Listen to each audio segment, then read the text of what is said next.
Hello, homies, one and all. Welcome to a special episode of Real Deal. It is Wednesday.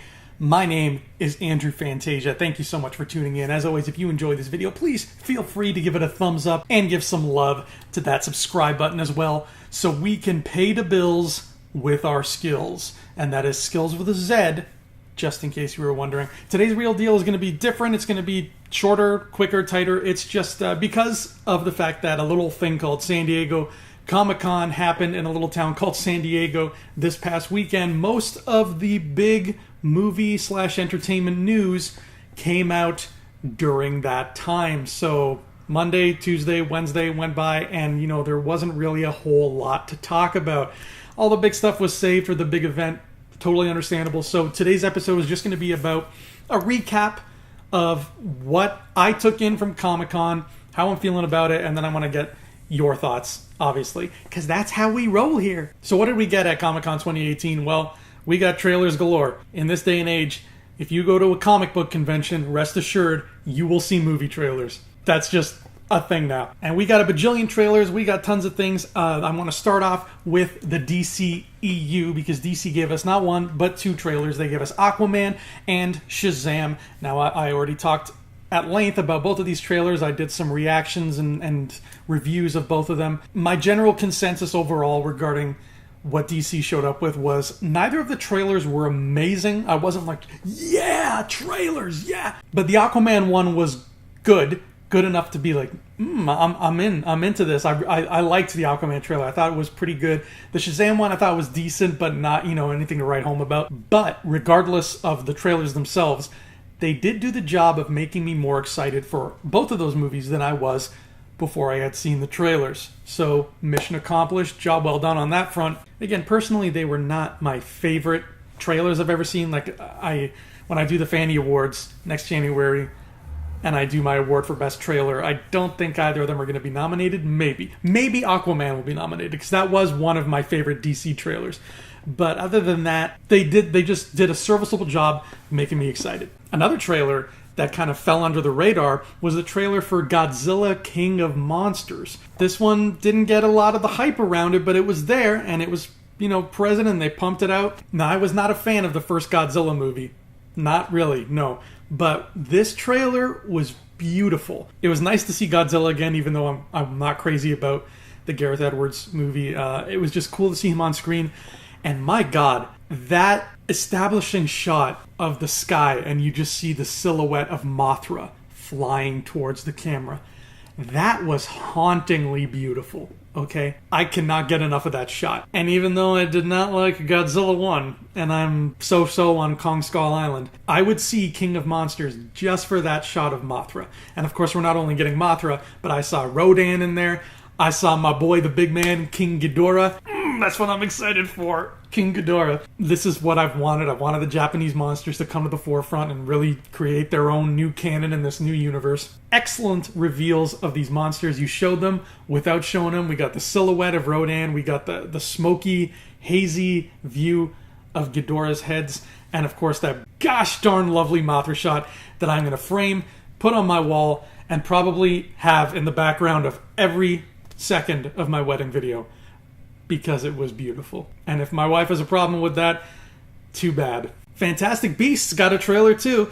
This time we got a bigger, heftier trailer for the Crimes of Grindelwald, and there are a lot more of said crimes and said Grindelwald featured in this new trailer. I'm liking what I'm seeing. I'm liking the mood and just the atmosphere that this movie seems to be steeped in. With that shot, man, where Jude Law is just standing on a bridge talking to Newt Scamander there, and they're in this fog-drenched London, and you can just see Big Ben through the smog, and it's late at night, and nobody else is on the street. I love that, man. I was going to say Victorian London, but it's not quite Victorian London anymore. It's Elizabethan London at that point. But damn, does that ever look cool. That is a beautiful, beautiful shot of London, and I can't wait for that atmosphere, that old school, creepy London atmosphere to come to the forefront of things. However, if this man has a gun to his head and he has to give out an award for the best trailer of the Comic-Con weekend, in my opinion, if Comic-Con is in fact some kind of tangible thing that can be won like a prize, and if somebody did actually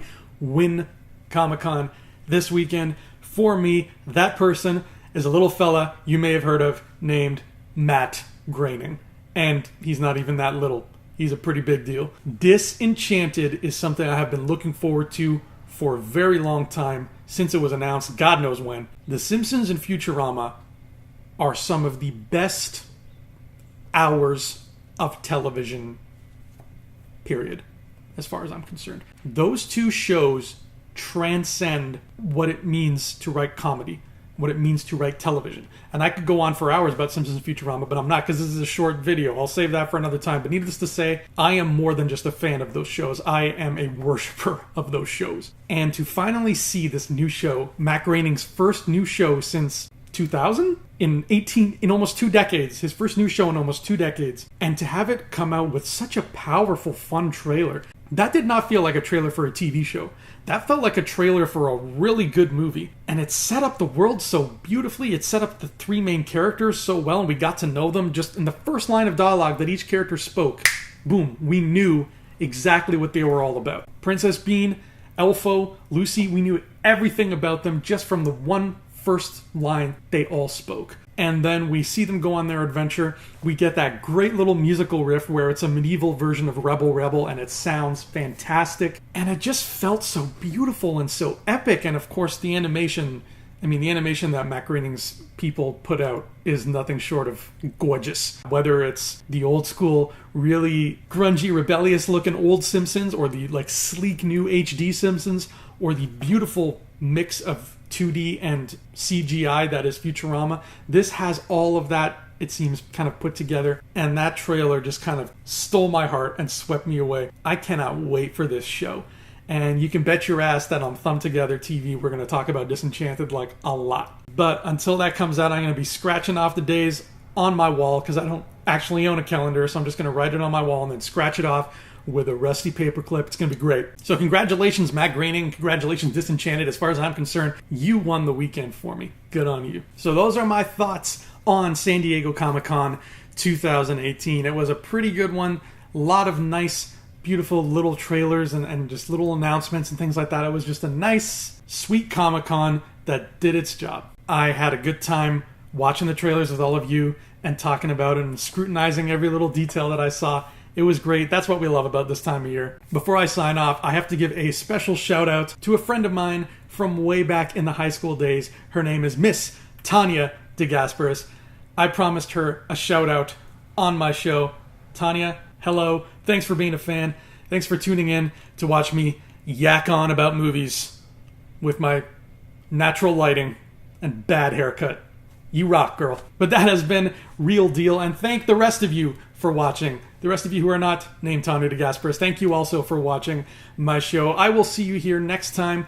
Until then, please feel free to chime in the comments. Let me know who you thought won the day as far as Comic-Con was concerned. How did you like all those trailers? Did you have fun with them? Did you not have fun with them? Was there stuff you were looking forward to seeing but you didn't? Or the other way around, was there stuff you saw that you didn't know you wanted and now you can't wait for it?